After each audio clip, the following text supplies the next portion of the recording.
7 de la mañana con 49 minutos, 7:49 minutos, y está con nosotros vía telemática el doctor Juan Manuel Fuertes, el subsecretario de Gobernabilidad. ¿Cómo está, doctor Fuertes? Buenos días, bienvenido, gracias por estar en nuestro espacio de Punto Noticias en Radio Pichincha. Le acompañamos Alexis Moncayo, quien le habla, Licenia Espinel. El presidente de la República ayer participó en varias actividades, en ellas volvió a pedir a la población que vote por la consulta popular, asegurando que con ella se va a garantizar la paz, que esta paz que ha conseguido el gobierno a través de estos meses de la aplicación de su plan de seguridad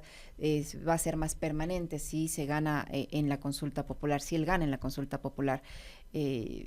Yo le pregunto, desde su experiencia como autoridad, ¿se puede garantizar la seguridad con una consulta popular, por un lado, cuando vemos que ayer se ocurrió una nueva masacre, que las extorsiones en lo que va del 2024 se han multiplicado a niveles impresionantes, que no hallamos una seguridad, como dice el gobierno? Buenos días, bienvenido. Licenia, Alexis, y a la ciudadanía un saludo. Mire, la interrogante que usted formula da como para hablar mucho y para escribir tratados sobre la materia, porque hay varios asuntos que lamentablemente en esta sociedad donde los hechos ocurren con tanta fugacidad, resulta muy complejo hablar con seriedad. Sobre todo cuando se trata de temas que en última instancia tienen que ver con el impacto emocional que tiene con la ciudadanía, que tienen hacia la ciudadanía. Lamentablemente, desde que la comunicación política en términos de marketing impera en el mundo, los análisis, las reflexiones y las propuestas de fondo van quedando a un lado, porque de lo que se trata para la política, para los actores políticos, es de establecer los mecanismos comunicacionales a través de los cuales se impacten las emociones de la gente y no precisamente de buscar desde la seriedad solucionar los problemas que tienen nuestras sociedades. En general, una consulta popular debería ser una herramienta que complemente o que esté involucrada en el engranaje de una política pública, de una estrategia sobre cualquier tema. Pero lo que hemos visto en general en la historia del país y se repite en lo particular en esta consulta que ha motivado el presidente Noboa, es que detrás de esto no subyace sino una intencionalidad y algunos objetivos exclusivamente políticos. Yo al menos no alcanzo a verificar que detrás no solo de las preguntas que tienen que ver con la violencia, con la inseguridad, sino en general estén políticas públicas diseñadas, que exista toda una concepción estratégica para atacar en esos temas los problemas que tiene la sociedad. Eh, por otra parte, el tema específico de la seguridad, en la medida que en efecto se evidencia que no hay detrás de esto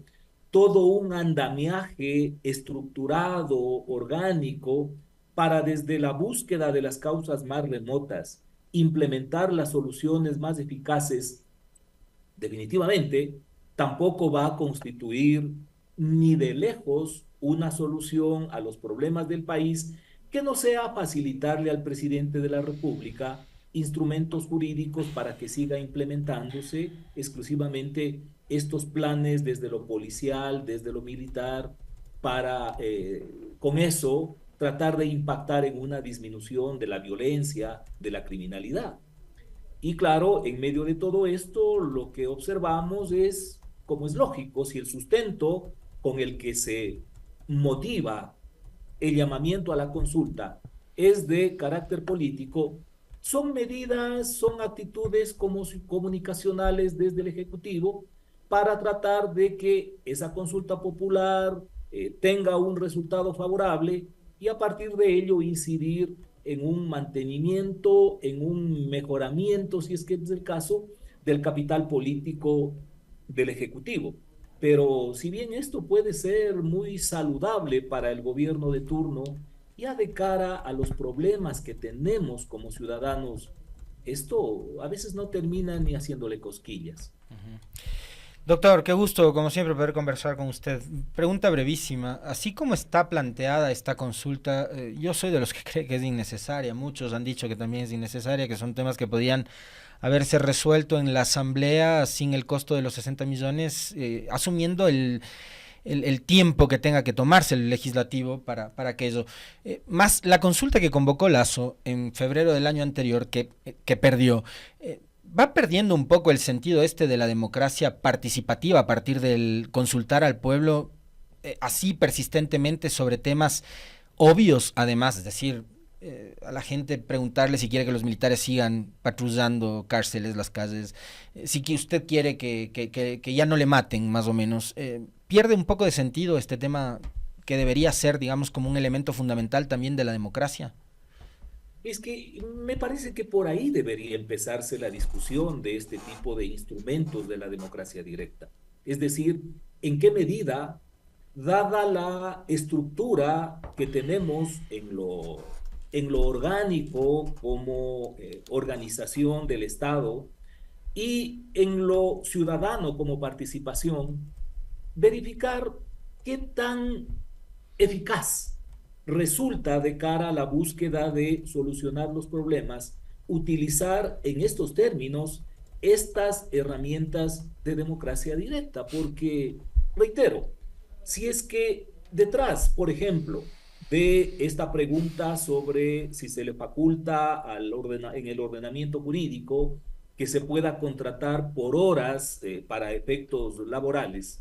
si es que detrás de esto no hay toda una política pública para promover la creación de empleos,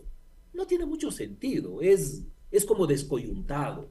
Y en materia de seguridad, si es que igual no hay un sustento que constituya una política pública y toda una estrategia diseñada, elaborada para atacar con eficacia, lo que tenemos nada más son un nuevo incremento de expectativas, si es que es del caso, porque probablemente la ciudadanía también ya contados con tantos estados de excepción que ya no son la excepción, sino más bien la generalidad, es probable que ni siquiera albergue esperanzas de que a través de la militarización o de el impacto policial, el tema de la delincuencia va a ser contrarrestado. Entonces digo, me parece que hay que ir a una discusión inicial de fondo sobre en qué medida estos llamamientos a la ciudadanía para consultarle, que en lo teórico son chéveres sin duda alguna, ya en efecto sirven para construir no solo una mejor democracia, sino fundamentalmente una mejor sociedad. Porque además, Alexis, Licenia, en cualquier sociedad, no hablemos en la nuestra, con tantas carencias en la educación formal, con ausencia de educación cívica, de educación política, seguramente resultará muy complicado que pueda generarse un debate profundo, serio, entre la política, entre la ciudadanía, cuando existen tantos temas que forman parte de una consulta y además temas que son tan diversos, ni siquiera versan sobre una sola materia. Así es que hay que reconocer que la democracia es un sistema complejo y si no se aborda con seriedad y si no se tiene convicciones democráticas, sin duda alguna estas herramientas que propicia la Constitución, el mismo sistema, no constituyen sino formalismos, eventos simbólicos que en última instancia pueden aparecer como que se están cumpliendo con algunos principios del sistema. Claro, súper chévere convocarle a la ciudadanía para que se pronuncie, pero ya en el orden real, en efecto, lo que terminan es provocando más déficit al sistema. La gente luego ve que sus expectativas se vienen al suelo y desde esa frustración no tienen por qué valorar a la democracia como un sistema de convivencia. Doctor Fuertes, ¿qué deja ver el presidente de la República o cómo entender ese comportamiento si se supone que estamos en un país y un gobierno democrático? El hecho de que comience con el discurso a parecerse con el discurso y ciertas acciones al expresidente Guillermo Lasso, y me refiero al hecho de tildar de narcoterroristas, de antipatrias, de fracasados a quienes no están de acuerdo con la consulta popular por diversas razones, entre ellas porque la gran mayoría de preguntas se pueden tratar por la Asamblea Nacional, por ejemplo, y el hecho de convocar a una consulta cuando él mismo no está tratando de acatar el resultado de una consulta que el pueblo se pronunció a favor, por ejemplo, del Yasuní. Entonces, ¿con qué calidad ética se convoca una consulta cuando no se respeta el resultado de otra? ¿Y por qué acudir a esas prácticas de tildar de narcotraficantes, de terroristas, de antipatrias, de fracasados a quienes no están de acuerdo? No es exclusivamente el gobierno de Lasso, esto ha sido una práctica común en la que, como le señalaba, considerando que hay una priorización casi exclusiva incluso de la comunicación política en términos de impactar con el mensaje, independientemente que más allá de lo emocional, en lo racional no se tenga razón, no haya sentido. Es entendible que el presidente Noboa, con el asesoramiento que seguramente dispondrá, enfila los cañones en la búsqueda de tratar de acumular a todos los adversarios en un enemigo único. Esto también explica el por qué veo que absurdamente, desde el punto de vista de la objetividad, ha atacado este pronunciamiento del AME para señalar que detrás de ellos hay una manipulación del expresidente Lasso de Creo. Esto es absurdo porque Creo no existe, porque el presidente Lasso como actor político es insignificante y claro, lo único que está es tratando de acumular a todos los adversarios en un solo costal y en el caso puntual, por ejemplo, de lo del AME, identificarlo como un adversario que es tremendamente débil y que en consecuencia estos juegos de pirotecnia pueden servir comunicacionalmente para los efectos de, si no lograr un incremento, por lo menos mantener la adhesión del sí en la consulta popular. Lo que usted señala del Yasuní refleja la mediocridad, la falta de seriedad que tenemos en la política, porque está claro que el presidente Noboa, cuando fue candidato, no estuvo convencido de que debe impulsarse la suspensión de la explotación en el Yasuní y de que las cosas vuelvan en la medida de lo posible al estado anterior, sino que aparentemente se contagió de esa propuesta a partir de una búsqueda de contagiarse con la simpatía de algunos de los electores jóvenes del país. Pero entonces quiere decir que el presidente Noboa le mintió al país en el debate, doctor. Y yo estoy convencido de que es así, porque no se entiende de otra manera. A ver, respecto de los problemas de déficit fiscal, no es que se han descubierto a partir de que Noboa entra a ejercer la presidencia. ¿Verdad? Quien quiera que esté un poquito interesado en la realidad del país, conocía de los problemas presupuestarios, fiscales que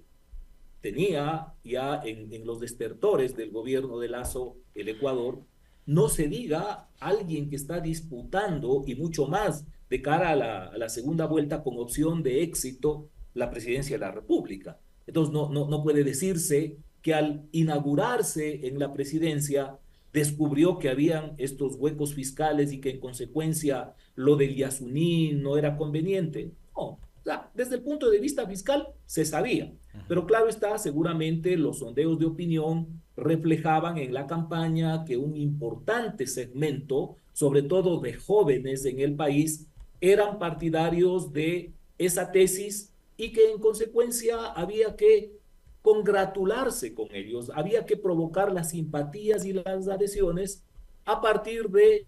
una coincidencia con ese tema. Pero luego, cuando abruptamente cambia de discurso, lo que se refleja es que en la campaña no había ese convencimiento y simplemente por conveniencia se fue o fue partidario de una tesis. Ahora, compartiendo este criterio con usted, el que nos acaba de señalar, doctor Fuertes, lo del ataque a Lasso y a AME resulta pirotecnia política, aparte de esa comunicación que da resultados, como por ejemplo salir en el debate a decir que él es ambientalista y ya cuando es gobierno seguir optando por la opción, seguir optando por el explotar el petróleo. Ataca a AME ayer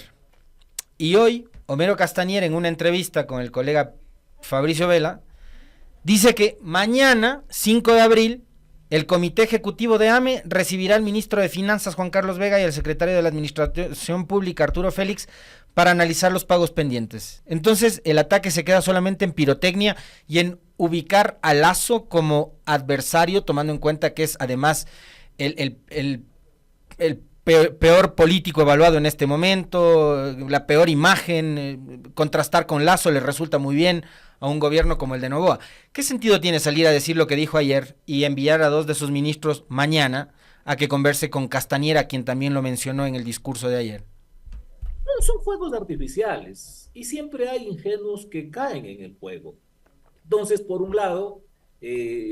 pone a que algunos se dediquen a debatir sobre si efectivamente es Lazo los que están detrás de los dirigentes del AME para provocar una marcha y provocarle algunas complicaciones al gobierno. Y se pierden de vista otros temas que realmente son importantes y que debieran ameritar un tratamiento profundo. Y por otro lado, tan no es real que tenga esa convicción, que en los términos que planteó ayer sonaría que hay una suerte de declaratoria de guerra con el AME, que mientras por un lado suelta esos voladores, esas camaretas, por otro le envía a su ministro de Finanzas para que dialogue como debería ser normal y además hacerlo oportunamente con los dirigentes que están desde su inconformidad anunciando una movilización, efectuando declaraciones que seguramente afectan al capital político, y en la consulta popular en última instancia lo que se va a provocar es una evaluación general de la población, de los votantes, sobre la aceptación, sobre la credibilidad, sobre la simpatía del presidente de la República, y sobre ese particular sin duda están tomando algunas precauciones. Es una encuesta que la vamos a pagar todos entonces, doctor. Bueno, eso en general ocurre con las consultas populares y digo, es lamentable porque es una suerte de no solo mediocrización, sino de una pauperización de las herramientas de la democracia.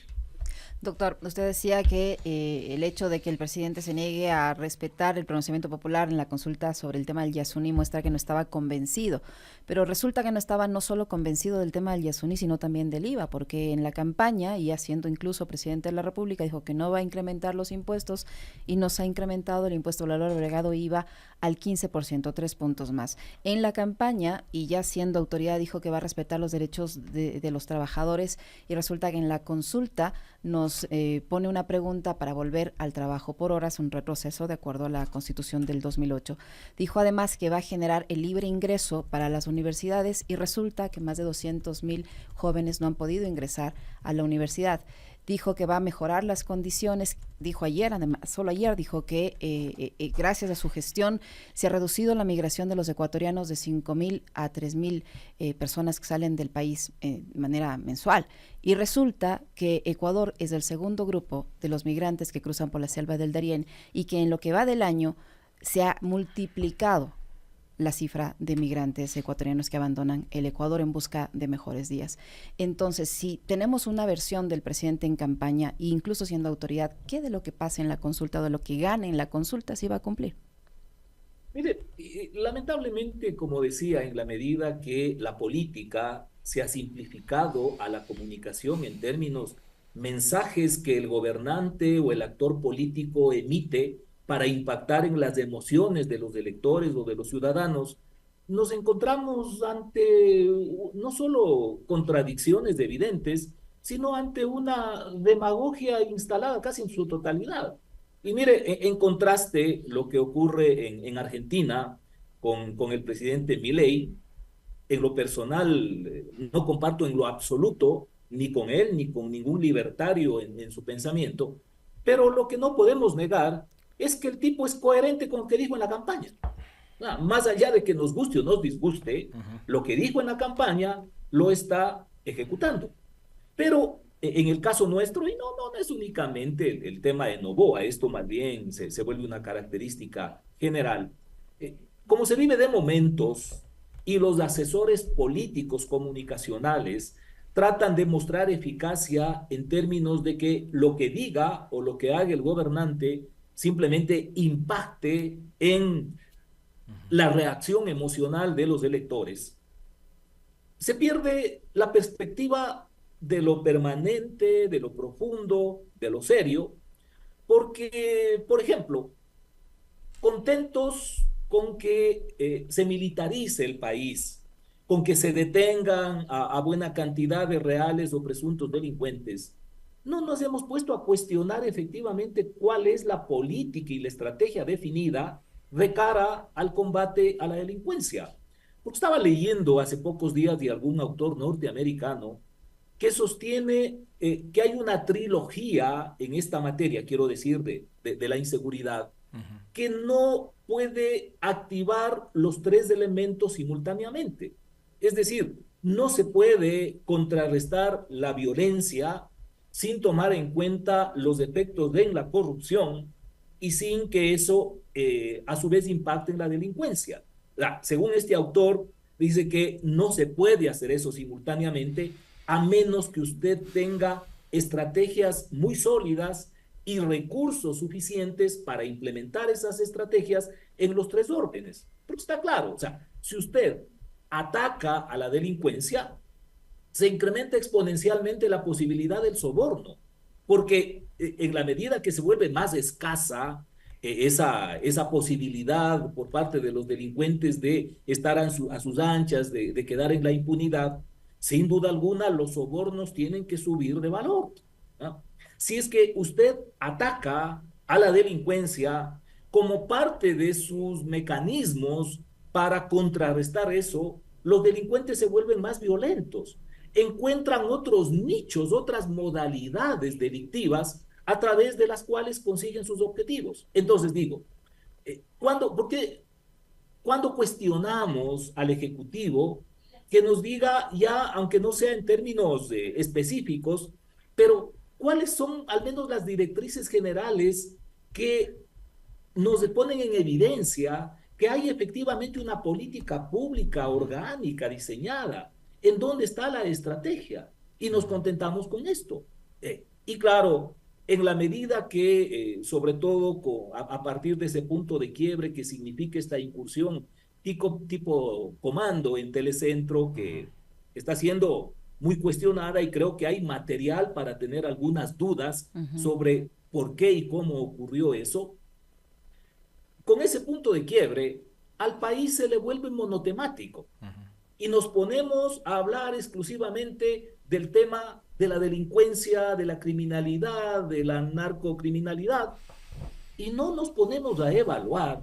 qué es lo que acontece con el ejercicio del gobierno en los otros ámbitos. Porque el ejercicio del gobierno no tiene que ver exclusivamente con el tema de la seguridad pública. Sin duda alguna, es muy importante y probablemente en determinados momentos el más importante, pero esto no es lo único. En el balance de la gestión de gobierno hay que tomar en cuenta lo macroeconómico, lo político y la gestión pública que tiene que ver con todos los bienes y servicios que está obligado a prestar el Estado para el bienestar de los ciudadanos. Y sobre ese particular no hay una reflexión para evaluar la improvisación que implica la gestión de este gobierno. Y claro, nos dejamos llevar entonces por estos juegos pirotécnicos y nos ponemos a mirar los fuegos artificiales, perdiendo de vista lo que pasa en el suelo. Ahora,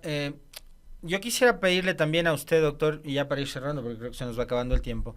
una valoración breve de la irrupción del personaje, Noboa, este joven de 36 años que sorprendentemente se mete en segunda vuelta y gana la elección presidencial. Lo que pasa con los partidos que tienen un poco más de historia,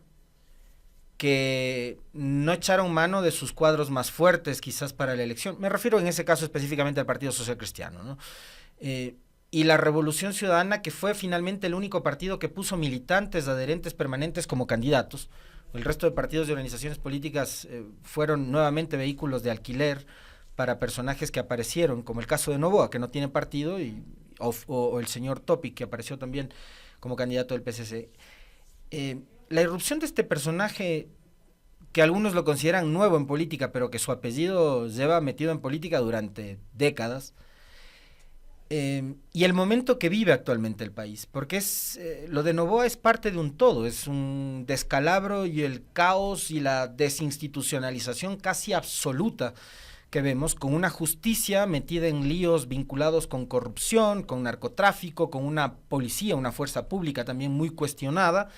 Vemos un consejo de participación ciudadana que cada vez es un mamotreto que ya no justifica su existencia. Y una asamblea que tampoco le termina de dar respuestas al país, pero atrás hay cuadros políticos que se fueron quedando, que van perdiendo quizás peso en su palabra, que no están adaptándose a estos nuevos momentos de la política, que se vuelve más líquida, más inmediata, que es la política del TikTok, de las redes sociales, y es donde ahí aparece Noboa, un presidente al que no se le cuestiona por tener una ministra de Ambiente como la señora Fritzsche, que cada aparición que hace en público es una vergüenza, u otros ministros que ni suenan ni truenan y que, bueno, finalmente no pasa nada. ¿Cómo ve usted esa situación que le relato? Yo veo que aquí se notificó el éxito electoral de Noboa, sin tomar en cuenta otros factores imponderables, imprevistos incluso, que en conjunto terminaron produciendo ese resultado. Hay que reconocer, Noboa es un tipo con mucha suerte. Y además de eso, juega también en favor de él la mediocridad de la clase política. Porque con independencia del correísmo, que sin duda alguna tiene allí una estrategia instalada, la despliega disciplinadamente, aunque a veces también el presidente Correa la embarra, a excepción del Partido Social Cristiano, que desde su estrategia de posicionamiento local ha seguido manteniendo cuotas de poder con las cuales desde detrás de los telones maneja a su antojo decisiones en importantes espacios de decisión pública. En el resto usted encuentra una orfandad de neuronas estratégicas y una falta de voluntad de hacer las cosas como corresponde,